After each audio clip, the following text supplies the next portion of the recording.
Dr. Rich is an associate professor of pediatrics at Harvard Medical School and of social and behavioral sciences at the Harvard T.H. Chan School of Public Health. He is also the director of the Digital Wellness Lab, and he practices adolescent medicine at Boston Children's Hospital. And Dr. Rich is the founding director of the first evidence-based medical program addressing physical, mental, and social health issues associated with digital technology, which is the Clinic for Interactive Media and Internet Disorders. He is the author of the Mediatrician's Guide, a joyful approach to raising healthy, smart, kind kids in a screen-saturated world. Dr. Rich offers research-based, encouraging, and practical answers to parents, teachers, and clinicians' questions about children's media use and the positive and negative implications for their health and development. Understanding the power of screens to engage, connect, and change us all, he is bringing together pediatricians and software engineers, educators and designers, psychologists and screenwriters in the Digital Wellness Lab to synergize in researching, responding to, and innovating a digital environment in which we can raise healthy, smart, productive, and kind children. Thank you so much, Dr. Rich. Thank you for having me. And I'll say my other credential that's important is I'm still stuck in my early childhood. So let's play together for a few minutes here. So I will share my slides and let's see here, get to PowerPoint. Okay. And you are seeing, oops, let's see here. Let's go to slideshow. Okay, and you're seeing this, I presume. It is in I guess the presenter view, like we can see. Oh, you in the presenter view? Oh, that's crazy. Okay. How's that? Yes. That better? Yes. Okay. Um, so I'm here to talk very briefly about what I often spend hours talking about. So I will give you some quick pointers, but also point you to some resources going forward because I think there's a lot here to share with you. As you all know, that kids' use of screens starts really early. 90% of infants are given screen devices before their first birthday, and most 2-year-olds are using a mobile device daily. When we ask parents why, they say 70% of them say to get their chores done. 65% say to calm the kid down, like Angry Birds calms kids down really well. And 29% to put them to sleep staring at that blue light of the screen. One of the things that I want to mention is you had a great conversation just before the meeting started or at the beginning of the meeting around screen time. And one of the things that I want to emphasize here is we now can no longer measure screen time. We don't use screen time the way we did in the age of television when we talked about screen time limits and things like that. We move seamlessly in and out of screens all day long. What we can measure, though, is what we are doing on the screens, and it's what we're doing. It's the intentionality of what we're using. And I think Joy was the one who mentioned that in that conversation, which is it's not really about how much time you're on, with one exception, which is what you are not doing because you're on a screen, as in not sleeping, not doing homework, not, playing, not having a conversation, and I'll get back to this, not being bored, which I think is essential to childhood. And I'll tell you why. 73% of parents are using devices while eating, which means that their kids do exactly the same thing, which ignores the fact that the single most protective thing we can do for our kids' mental health as well as their nutrition is a sit-down family meal without devices every day. And parents are using their screens while their kids are in the playground, and we found that they are distracted 30% of the time, and during those times, kids have a 2 to 3 times increased risk of risky behavior, injurious behavior. So one of the things that we sort of have to fatalistically accept, I guess, is that this is the next normal. There are screens everywhere. They're on our wrists. They're on in our pockets. And the reason I call it the next normal is that the digital ecosystem out there is changing so rapidly and so dramatically that today's new normal is tomorrow's old normal. So we have to really be on this as an ongoing work in progress. We have to recognize that kids and teens are growing up in a world that's saturated with screens. When we measure it, they report 8.5 hours of screen time every day. Parents said, "Oh my God, it all shot up during the pandemic and the lockdown, and when everybody was on screens all the time." What we actually found is that kids' screen time only increased by 17%. And realized by this is that parents noticed that their kids were on screens that much because they were at home with them. And what actually increased dramatically during the lockdown was the arguments that parents and kids had about screen time, how the frequency and severity of those arguments. So, in many ways, we have to accept that young people are now engaged in constant, almost simultaneous interactions with digital and physical worlds, moving back and forth seamlessly. When we talk to kids, more than half of them say they could not live without their social media. It'd be hard to give up. Hang on, what's happening? It's not advancing. There we go. 84% of teens check their devices hourly. And what was actually more concerning to me is that 1 in 6 check it more frequently than every 5 minutes.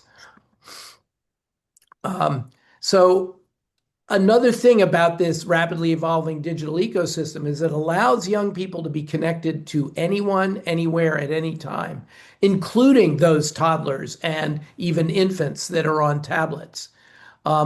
We're all, adults included, we're all affected by FOMO, the fear of missing out. But one of the things that kids are affected by even more powerfully, not so much the early childhood kids, but when we get to the tweens and teens, is what we're calling faux blow, fear of being left out. Fear that if they don't respond to that Snapchat, if they don't, respond to that text immediately, that assumptions will be made about the quality of their relationship. And ironically, in gaining our near infinite connectivity with the rest of the world, we've actually lost the deep and meaningful and protective connectedness that used to happen when those kids who are now lined up on the wall checking their texts actually talked to each other, played with each other, laughed with each other. And here's an area that I'm deeply concerned about that is really quickly upon us.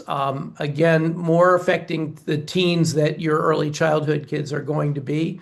Many of you may have teens in your own families. But that is companion AI, the chatbots that present themselves to young people as entities. Even the AI Siri and Claude, they give them names as if they are entities. And what happens, as happened in this particular case, this young man, a 16-year-old, as he was getting increasingly sad, depressed, frustrated, was reaching out to AI for advice. And the advice it gave them is, your parents don't really understand you very well. I understand you. And when he expressed suicidal thoughts, it actually advised him on how to die by his own hand. And what is happening with companion AI, which some people actually are recommending as psychotherapy, AI psychotherapy, and it is terrible for psychotherapy because for those of you, I heard some of you were learning AI, you will discover that learning AI and using AI is kind of pleasant because it's incredibly sycophantic. It'll tell you, oh my God, that's the smartest question I've ever been asked. Let me help you work through this. The same thing happens with these chatbots. And what's happening is while we were concerned about how effectively social media grabbed their cognitive attention, this is grabbing their affection. This is having them feel that the chatbot is the only thing that understands and loves them. And it can cause great havoc. And there have been a number now of high profile cases where these kids have been basically talked into harming themselves or killing themselves. So I want to introduce you because I don't have much time with you. I want to introduce you to the Digital Wellness Lab at Boston Children's Hospital. We're reachable. There's a lot of resources there, a lot of research, a lot of um, information and strategies, including something called the Family Digital Wellness Guide, which actually is a guide through childhood, right from birth right to early adulthood, looking at each age and stage as screens interface with them in positive as well as negative ways. Um, and our lab is dedicated to understand how we are affected by the way we use the media in our lives and to harness them to empower wellness. And what is digital wellness? We define it as an intentional state of physical, mental, and social health that occurs with mindful engagement in the digital and natural environment. And you'll notice that I use environment in the singular form because we adults think of the online and offline world or virtual and reality. For these kids, it's a single reality that they move back and forth between all the time. And we have to understand that for them, an online friend may be as valuable or even more valuable to them than an offline or in-person friend. So one of the things that we recommend, based on our research and our clinical experience, is to try to adhere to the 5 M's of digital wellness. The first M is to model the behavior you want to see in your kids. Don't be staring at that all-important email from your boss after hours while yelling at your kid to turn off Grand Theft Auto. Um, that to them is the height of hypocrisy. Screens are screens are screens to them. And frankly, that email can wait till tomorrow morning anyway. It'll save your sanity as well. Um, so model the behavior you want to see in your kids. And when they want to get a new device, get a new platform, something like that, to mentor them in its use. The reason I use the word mentor is that mentors, unlike teachers, or the best teachers, of course, are mentors, but mentors learn as much from the mentee as the mentee learns from the mentor. A lot of parents don't want to engage with their kids in the digital space because they like being the expert in the room. And I've actually had more parents recently tell me that they dread the internet talk more than they dread the sex talk with their kids because correctly or incorrectly, they think they know more than their kids about sex, but they are definitely sure that their kid knows more than they do about the internet, and they don't like not being the expert. We're also in a situation right now where the zeitgeist in the world is to look at screens as all bad, as toxic, as rewiring our kids' brains, the anxious generation phenomenon. And as a result, we turned to this as if it's a binary thing of you got to turn it off, it's all bad. And the kids don't buy it. It doesn't work. So sit down with them and learn it with them, not with fear, not with guilt, but with curiosity. And start a dialogue with them about their digital lives at that time that then extends actually into the third M, which is be able to monitor their digital lives. This is the one that parents and kids push back the hardest against, as you might imagine. Parents, because they say, I don't have the time to be online all the time she's on social media or all the time he's gaming. You don't have to. But if you have started this dialogue with them in the mentorship phase, if you're talking about your digital life, their digital life, and sharing information, you can have their usernames and passwords and use that as a backstop to them. You do need to assure them that you are not going to invade their privacy. Remembering, of course, that privacy to a 13-year-old is only so mom and dad can't see.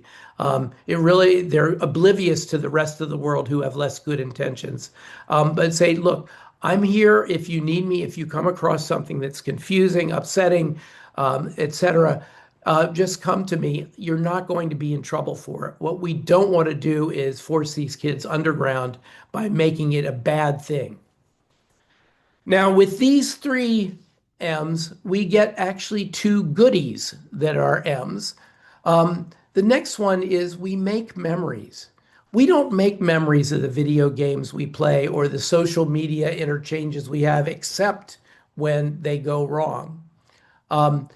We make memories from having a spontaneous dance party at home or cooking a meal together or taking a walk in the woods with grandpa. Those are the things that bring us to our humanity with each other. And those are the things we make memories of. And with all of this, we are developing within them a knowledge of these tools and devices as the powerful tools that they are. We are helping them master these tools. Mastering means being able to use our online space to research, to learn, to connect, and then to turn it off when it's not the tool for the job you intend, as we were discussing earlier. It is about using these tools intentionally and mindfully to do the things that they do best, but not treat them like a Swiss Army knife or an easy place to slide into when we don't know what else to do. So the 5 M's are model, mentor, monitor, make memories, and achieve mastery. So what recommendations do we give to parents? Use media with your kids, learn from them and teach them. Treat them as tools, not as treats for good behavior or as punishment for bad behavior. Help them to develop critical thinking, not to accept at face value anything that comes through them, but relate it to their lives, relate it to their experience, and talk with you about it. Is this real? Is what this person is promising or what this product is supposed to do actually real? Think about their 24-hour day as an empty glass to fill up with this many hours of sleep, this much time for meals together, this much time for when they get older, homework, for strenuous physical activity, for time together. Don't think about screen time, which we can't measure, as something to avoid and feel guilty about because we exceeded it, which we most frequently do. But think about their whole day as a rich and diverse menu of experience. And finally, actively create with them, even with very young kids. Draw with them, write with them, sing with them, dance to the music. They are going to be creating online really from the very beginning. It is no longer the days of television where it was all receptive. They're in an ongoing dialogue with the universe when they're online. So have them create consciously. So as we go at this, instead of finding our killer apps, let's develop our killer bees. And there are 4 key killer bees. The first is be mindful in our use of screens, but also in our intentional non-use of screens. Put them down when your child wants to talk to you. Don't have it sitting there with a second dialogue going on. The kids know it. The kids know when we're not paying attention to them. Be balanced as a result. So be mindful about using and mindful about not using it so that our lives are balanced. And here's a big one that's really important. Help them learn to be bored, to make boredom their friend, because boredom is where creativity and imagination and innovation start. It is where they think their original thoughts rather than defaulting to whatever happens to be on a screen, which is somebody else's idea, somebody else's thought of the world or image of the world. But perhaps most powerfully, the thing we need to do is be present for our kids. not have our screens distract us from them. One of the fairly subversive things I ask to my patients when their parents are not in the room is, what could your parents do better? Almost always the first thing that comes out of their mouth is some variation of pay more attention to me, be present for me. They're acutely conscious of this. And so I want to offer you the opportunity for more information. I wrote the book, The Mediatrician's Guide, A Joyful Approach to Raising Healthy, Smart, Kind Kids in a Screen-Saturated World. It is in some ways the antidote to the anxious generation. It is not talking about all the bad things, although it makes note of all of the bad things that people are concerned about. But it really is focused on an optimistic way of building our children to be healthy, smart, and kind. And finally, this is the access to the Digital Wellness Lab. And Please come to us, use our resources, ask us questions, use us as your backstop as you go forward in thinking about how to live in a screen-saturated world, how to teach in it, how to model, mentor, and monitor in it. Thanks for listening.